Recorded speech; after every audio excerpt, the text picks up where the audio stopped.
राधे राधे दोस्तों, प्लीज़ हमारे चैनल सास बहू की डायरी को सब्सक्राइब करें, लाइक करें। आज हम आपको चांद व्रत पूर्णिमा की कथा सुनाएंगे। शरद पूर्णिमा व्रत से जुड़ी एक पौराणिक कथा है। किसी नगर में एक साहूकार रहता था। उनकी 2 बेटियां थीं जो हर महीने में आने वाली पूर्णिमा का व्रत रखा करती थी।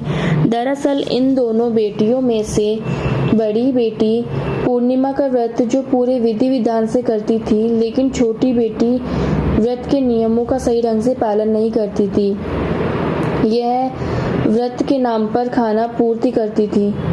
साहूकार की दोनों बेटियां जैसे ही बड़ी हुई, पिता ने दोनों का विवाह करा दिया। बड़ी बेटी के घर समय पर स्वस्थ संतान ने जन्म लिया।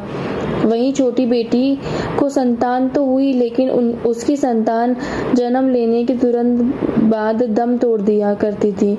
इस तरह छोटी बेटी के साथ लगातार 2 से 3 बार हो गया। फिर उसने एक ब्राह्मण को बुलाकर अपनी पूरी गाथा सुनाई और इसके उपचार में उपाय बताने के लिए कहा। ब्राह्मण ने उसकी सारी बात सुनी और कुछ प्रश्न भी पूछे। फिर कहा कि तुमने पूर्णिमा का व्रत तो किया है, लेकिन हमेशा अधूरा व्रत करती हो, इसलिए तुम्हें व्रत का पूरा फल नहीं मिल रहा है। दरअसल तुम्हें अधूरे व्रत का दोष लग रहा है। ब्राह्मण की बात सुनकर लड़की थोड़ी देर दुखी हुई। फिर उसने पूछा, पूरे विधि विधान से पूर्णिमा व्रत करने का निर्णय लिया, लेकिन पूर्णिमा आने से पहले ही उसने एक बेटे को जन्म दिया। फिर से जन्म लेने के साथ ही बेटे की मृत्यु हो गई। हर बार ऐसी घटना से साहूकार की छोटी बेटी काफी दुखी हुई। उसने अपने बेटे के शव को एक पीढ़े पे रखा और इसे एक कपड़े से इस तरह ढका कि किसी को पता न चले। इसके बाद उसने अपनी बड़ी बहन को बुलाया। उन्हें बैठने के लिए उसने वही पीढ़ा दे दिया। जैसे ही बड़ी बहन उस पीढ़े पर बैठने लगी तो उसके लहंगे का हिस्सा या पल्लू बच्चे के स्पर्श हुआ तो वह जीवित होकर रोने लगा। बच्चे के रोने की आवाज सुनकर बड़ी बहन घबरा गई। फिर छोटी बहन को उसने तुरंत डांट लगाई। बड़ी बहन ने क्रोधित होकर कहा कि ये तुमने क्या किया? क्या तुम मुझ पर बच्चे की हत्या का कलंक लगाना चाहती हो?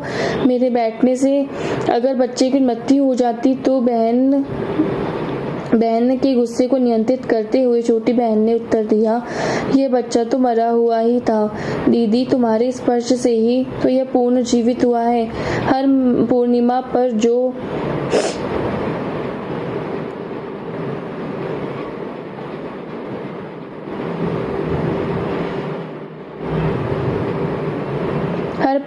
पर जो तुम व्रत और तप किया करती थी, उसके कारण तुम्हें वरदान प्राप्त है और तुम पवित्र हो गई हो दीदी। अब मैं भी तुम्हारी तरह शरद पूर्णिमा का व्रत पर विधि विधान से पूजन किया करूंगी।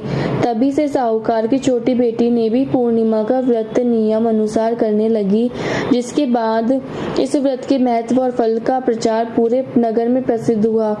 जिस प्रकार माता लक्ष्मी और भगवान विष्णु ने साहूकार की बेटी की कामना पूरी करी, सौभाग्य प्रदान किया उनको, वैसे ही हम सब पर अपनी कृपा बनाए रखना। हर महीने में पड़ने वाली पूर्णिमा तिथि पर व्रत करने से मां लक्ष्मी और भगवान विष्णु की विशेष कृपा प्राप्त होती है। इसके अलावा चंद्रमा इस दिन अपनी 16 कलाओं से युक्त होता है। ऐसी मान्यता है कि आज की रात चंद्रमा की किरणों से अमृत की वर्षा होती है।